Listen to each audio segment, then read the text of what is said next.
Lights go down, the stage is set. Stories rise, we won't forget. Voice is strong, our culture's hard. From Dundas stage, the stories start. Curtain up, let history may sing. Dreams take flight on golden wings. Past and future take their bow. This is Dundas, starting now. The lights dim.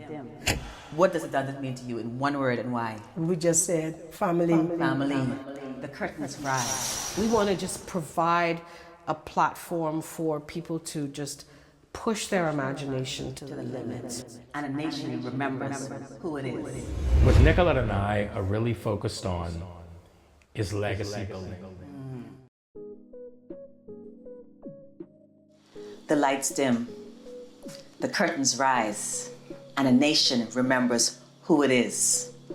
Welcome to Curtains Up, the Dundas Story, a podcast documenting the history, the heart, and the future of one of Bahamas' most treasured cultural spaces as it reopens the doors to the public. This isn't just about a building. It is about identity. It's about voice, and definitely it's about legacy. Welcome back to another episode of the Dundas Story. Today, oh my, we have in the room the most talented writer and actress whom I've worked with a couple of times. And she is so passionate about preserving Bahamian culture through storytelling and performances. Through the Dundas stage, she has helped bring authentic Bahamian voices and experiences to life. Let's talk about culture, creativity, and the power of storytelling with Patrice Francis. Welcome, Patrice. Thank you very much, Michaella. It is an honor to be here. How are you doing, darling? I am ecstatic. We are on the campus of the Dundas Center for the Performing Arts. I say campus because we have multiple open buildings Multiple buildings, exactly. We're in the cottage. We're in the cottage. Then there's the black box. That's right. Then there's the and then theater. the WVS, the Winston V. That's Saunders opening. Theater is open. Yes, and you came in your flair, your colors. Oh, I had to bring all my your colors today, man. I had to. This, I'm really, really celebrating. I feel like theater is such a vibrant aspect of our culture, and the fact that we are able to continue this tradition that was started so long ago. You know, at one point we thought the closure was going to be closer to permanent than to temporary, and now to be able to say we are back in business. Exactly. Does my heart good. And I learned something new about you yesterday. You were also a host. She's a panel host at the International Women's Day. Yes. And it was wonderful. I was on the panel. You were amazing. So you and the other ladies. Yeah, it was a great conversation. I just love when we all get together and do things. I know. Collaboration is so much better than competition, right? Exactly. Collaboration and support and mentorship and coaching. Exactly. I love it. So you've been involved with Dundas as both a writer and an actress. Can you tell us how your journey with the theater began and what first drew you to storytelling? Yeah, so I think first of all, I've been a storyteller my entire life, honestly. I grew up. Yeah, definitely. I grew up in a village of storytellers.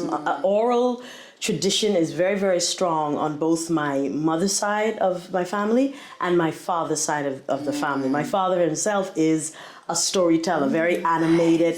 My mother has a quieter sense of humor, but her forebears were very much storytellers. So I've been telling stories all my life, you know.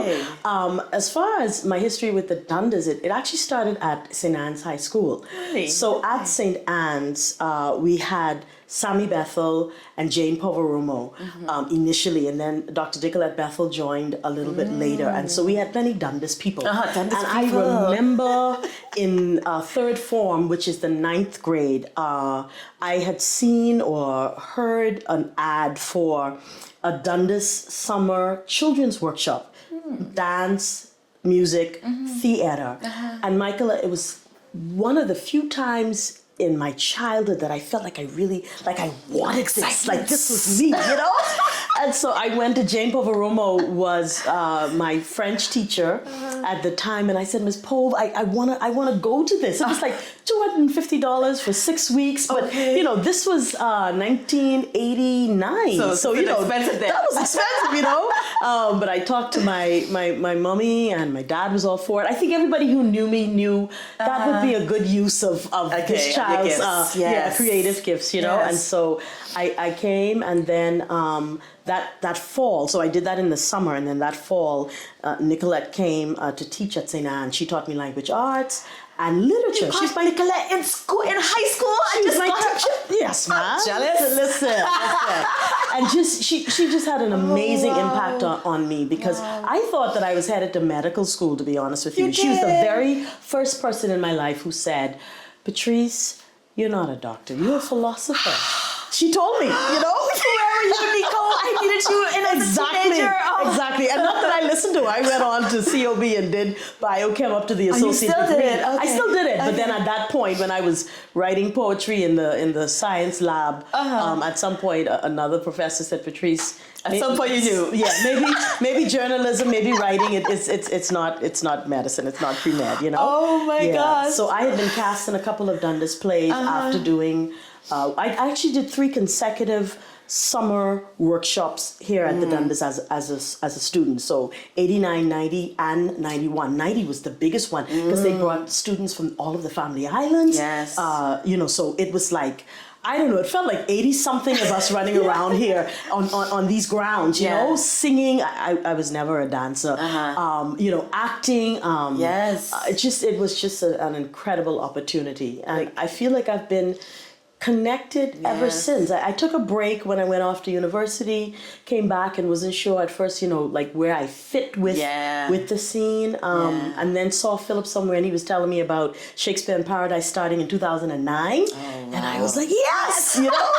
So I'll be there. And I always knew you as a writer, but when I saw you acting, like your ability to transform into a character that is nothing like your personality at all and make it so believable, I'm like, it's not Patrice. No, that's not Patrice. That's somebody else. I often tell people that I'm a writer who acts, but I started off acting, you know, but I need, Michaella, I feel like a little bit more time than most people. Like if I have the time to develop a character, like I don't feel like I'm one of those actors who just gets up on stage and can do it. You know what I mean? But if I have the time to develop that character, and if I have a director who trusts me, like Philip does, you know, then and Aaron as well. I've worked with Aaron a number of times. I've never been directed by Nico. So I even though Nico was your teacher? I mean, always mentored by her, definitely. But never been directed on stage by her. Just indirectly, because she directed you. Of course. So as someone who writes and performs, what has being part of the Dundas community meant to you personally, as has developed you? This is home. When I drive in to the yard, I feel like I'm home, because I came here when I was like 13, 14. And in a sense, I don't know that I ever left. Yes, I took breaks and that sort of thing. But Red's, Dolores Archer Adderley says it best, that people need a place to come home to. People, creatives need a place. They need a sense of family and togetherness. And that's what this place means to me. A place that where I can create, a place that I can create for. But also I just see so much legacy happening here, because there are so many people like younger than me who are movers and shakers and doing stuff. It's very inclusive, you know? I love that. And I love the way that we are preserving our national theatrical traditions. That's really what's happening, you know? And I'm really excited about a new cadre of writers and stage managers and directors and actors and it's an exciting time. It's like a safe space. Like when you come here, you can mess up and you can then do well, and you feel safe in messing up. Say, okay, I'll do it one more time. You feel safe in this space to create and be yourself. It's true. I love it. And you talked about traditions, so I know you're very passionate about Bahamian culture. Oh yes. Why is it important for us to, you know, preserve our culture, our dialect, our traditions, and reflect in theater and storytelling? Why is it so important for us to do that? Culture is identity. And where identity crises exist, there are so many social ills that come out of that. The beauty about theater, about storytelling, is that you can take some of the issues of the day, as it were, and you could tell a story, and people can be healed and transformed. Both the tellers of the story, the actors, the directors who are leading that creative process, as well as the audience. And a lot of times, I teach drama as well, and a lot of times, even young people may not be comfortable talking about the issues and the challenges that they are having. But if you put it in story form and they can look and see what a character is going through and speak to that, sometimes that brings just a different perspective, a fresh way of looking at it, healing and transformation. And so we can't stop telling our stories. We can't stop weaving our national and regional and personal experiences into stories. We can't stop that because there's something so healing and so liberating about that. Yeah, it's freedom of speech. It's freedom of expression. Yes. Yeah. Just powerful. Just powerful. Yeah. And actors need something to act out. You know, exactly. That's the case for continuing to write, and that's anywhere in the world. Yes. You'll hear some of the most famous, some of the most renowned actors. You hear them speak about when they get their hands on a great script, and when they read it, and they're like, this script has to come to life. Exactly. Yes, I want to bring this script to life. Yes. So that's the case for continuing to write and continuing to weave stories. Yeah. Powerful, Patrice. What was the last production that you were a part of at the main Dundas? And please also tell me what the most memorable production you've been part of at the main Dundas. Oh, wow. At the main Dundas. Yes. Oh, my gosh. It's been that long. Gee. I'm taking you back to the real. Yeah, you are. So, because we're talking. All right. So I was co-writer on The Real Thing, but I wasn't in it. You wasn't in it. But that was memorable because Philip, Nico, and I co-wrote that. It was like a jukebox. It's a musical. Yes. Using Eddie Minnis music. I remember that. And so that was amazing to see that kind of transform. Yes. But what was the last thing I was in on the stage? It had to be a Shakespeare. one. I'm trying to think of. It might have been Measure for Measure, which would have been 2019. Okay. That was oh my gosh. That's that been was a while. Right before 2020. Right before COVID. Right because, before. Yeah, because we did that as a part of Shakespeare and Paradise in 2019, and then the rep season started in 2020, and we were like 2 plays in, and then we had to shut everything down. Yes. So yes, Shakespeare's Measure for Measure. Measure for Measure. Most memorable on that stage. The thing that comes to mind really is that I was allowed to be a part of the 2009 production of Music of the Bahamas when the festival started. And I was on that stage with people like Gwen Forbes Kelly. Really? And I think Ina Campbell was in it as well, and it was like these people who Patricia Brazard, like these people who you looked at. And I sat on that stage and just drank in culture, every night, and that's still a production, Music of the Bahamas, that I can watch that over and over again. Yeah. So when audience see Bahamian stories performed on stage, just our Bahamian, our cultural stories, what kind of response or connection do you usually see or witness? Relevance, and it shows up on their faces if you could see it. Like when we can. James Catlin used to have this saying, "We laugh and not we set." You know what I mean? Yes. And I think there's something healthy about that, right? Yes. Like to see us on stage. Yes. So sometimes there's laughter. Yes. You know what I mean?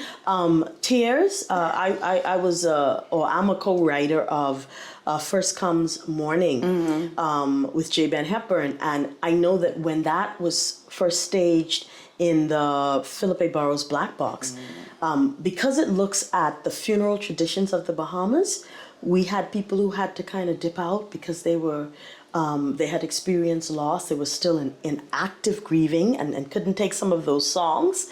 But then you had people just singing along, you know what I mean? Yes. And so there's something about Bahamian musicals because Bahamians love to sing. They're going to sing along. Yes.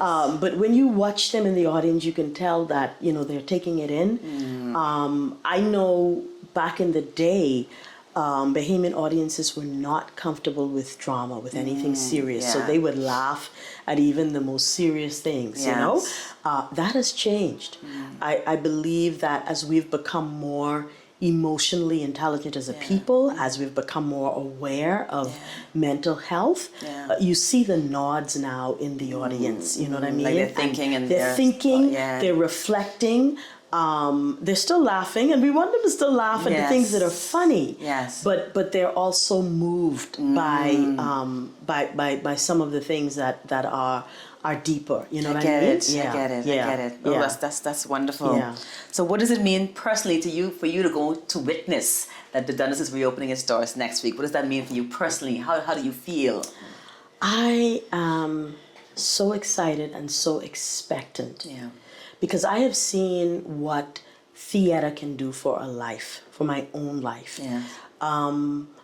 If I had not had the opportunity to write and to act, I used to say when I was on the Dundas stage as a teenager, you know, at least for 2 hours or so, I'm escaping into another world. Yes. You know what I mean? Yes. I didn't do drugs. Yes. I didn't do alcohol. Theater was an escape for me. I didn't have a story. I feel like I had a storybook childhood. Yeah. I did not have a storybook teenagehood, Right. whatever that wow. is. Okay. I didn't. And so there were times when it was very difficult emotionally for me. But acting gave me an outlet.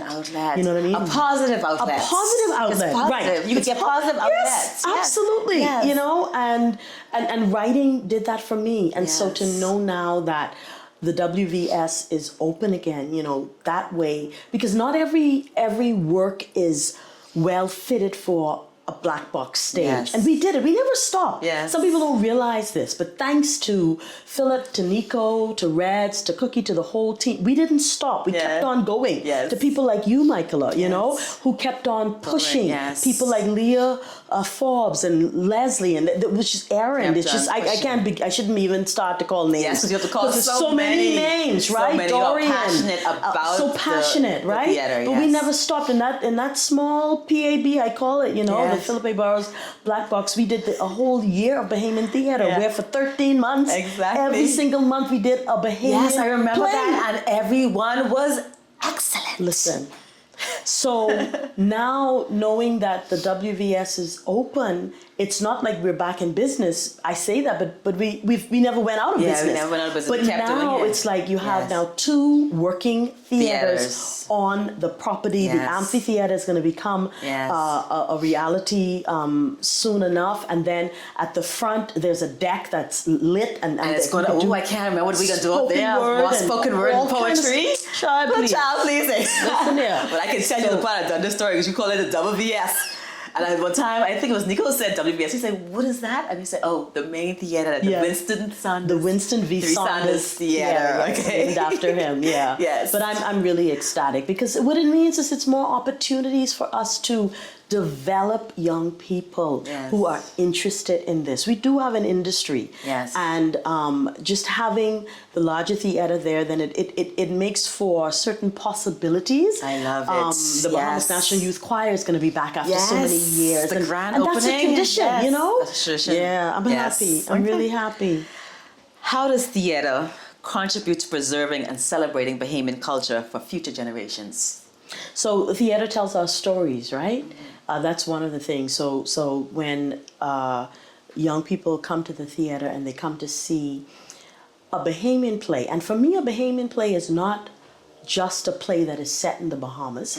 Bahamian play is a play written by a Bahamian because it may be about something totally different. But when they come, it sensitizes them in a way. Theater does that. You know what I mean? Yeah. When you see people up there live acting out these pieces, then our young people, there's something so civilized about coming to the theater. The You know? theater. You have to Dress up a little more. Yes, and carry yourself in a certain way and that sort of thing. And so it preserves also, though, because there's so many gifted actors, writers, directors, technical people in our country, but they need a place to call home.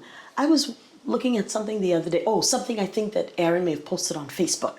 And it said, it's a quote that people know. It says that, so movies will make you famous and TV will make you rich. Theater makes you good. Oh, and it's true. It's true. Even the most renowned actors, when they get a chance, they go back to Broadway because there's something about the discipline of that, and we know it. Yes. Like, you're on that stage, the audience is right there. Yes. You make a mistake. I mean, all of us are actors in the room right now, right? Yes. You make a mistake, you gotta fix that. Yeah. You know what I mean? And it trains you to it's do that. live. You know, and so I really feel like we need theater. Because we need to be able to develop a next generation of writers, actors, directors. I feel, and I've said this over and over again, that Short Tales is its own institution. That 10-minute plays, it's its own institution, because we see how when we started off in 2019 with Short Tales, we didn't have so many directors, That's true. Actors. That's true. Now we're in rep season 2026.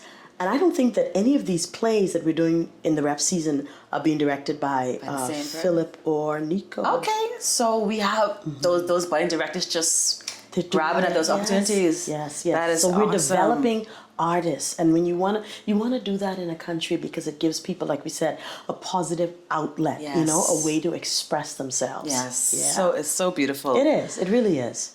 What types of Bahamian stories or themes would you love to see more of on the Dundas stage? If All money types. wasn't a factor, nothing was a factor. I'd like to see some Bahamian stories with elaborate sets. We used to do a lot of elaborate sets back in the day. And they cost you elaborate. They do. When you said since money is money an is issue, not a right? factor, though. We don't get the funding. Because I think that's an ooh and an ah. Don't get me wrong. I agree that the play is the thing, right? So the actors, if they're doing their thing, then after a while you forget that there's a set. But I'd like to see that. But also in terms of themes,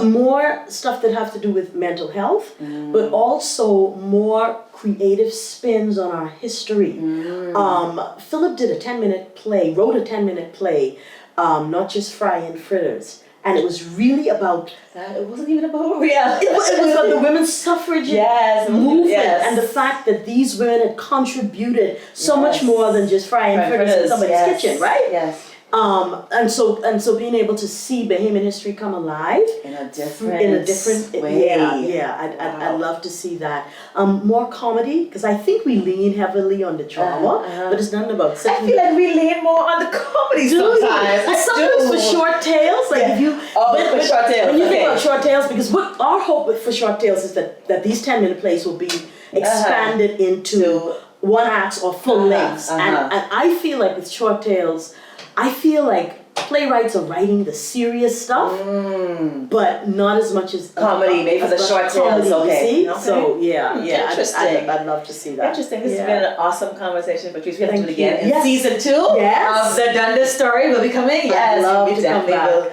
We'll do it again. I'm so glad you're doing this. This has been awesome. We can do more of this, whether it's at the Dundas, whether it's at the panels. We will do more of this. All right. Okay. Sounds great. Thank you for having me. But stories like yours remind us that theaters are more than stages. They are homes for memories, creativity, and community. Absolutely. So thank you for sharing your experiences and for continuing to be a part of the Dundas family and the Dundas Story. Oh, thank you, Michaella. Okay.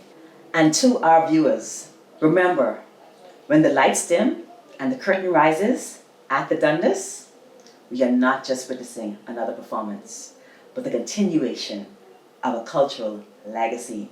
So please subscribe to our YouTube channel, The Dundas Story. I am your host, Michaella Forbes.